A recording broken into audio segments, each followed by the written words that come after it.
তারপর লুকায় রাখছে ওর এই প্যান্টের মধ্যে, পায়জামার ভিতরে লুকাই না, তারপরে এই বার করে দিছে অনেক চেষ্টা করার পরে। তো পুলিশ চিন্তা করছে যে এই মেয়ের তো ছাড়া যাবে না। তখন পুলিশ বলতেছে যে আচ্ছা আপু, আসলে আমরা তো গ্রামের মধ্যে চিনি না, আপনি কি একটু বাসাটা আমাকে চিনাই দিবেন। এই পুলিশে এইভাবে ষড়যন্ত্র করে ওরে ধরছে। ধরার পরে পরে হচ্ছে গিয়া আসছে, আইসা বাসায় ঢুকছে, ঢুকার পরে এই করছে যে মানে পুলিশে বুঝতে দেয় নেই যে এর টার্গেট করছে, ঠিক আছে। পরে বলছে আচ্ছা ঠিক আছে।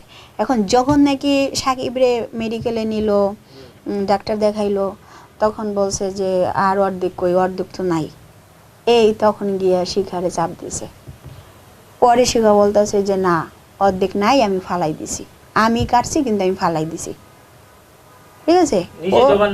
হ্যাঁ হ্যাঁ, বলতেছে যে না আমি এই অর্ধেক দিব না। তখন কানছে আর বলছে যে আমার মেয়ের সর্বনাশ করছে এমন, এটা আপনারা দিবেন, জোড়া লাগাবেন, আবার ও মেয়ের ক্ষতি করবে, মেয়েদের ক্ষতি করবে, আমি এটা দিব না।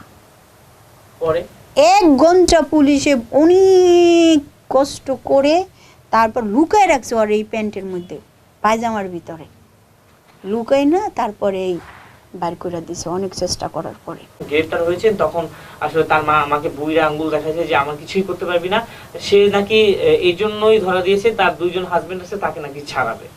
ভাই এটা কোনো কথা? প্রযুক্তি একটা কথা, 2 জন হাজবেন্ড আছে, তারা ছাড়াবে। তারা ছাড়াক আর যেই ছাড়াক, সে যে অপরাধ করছে অপরাধ অনুযায়ী তো তার তো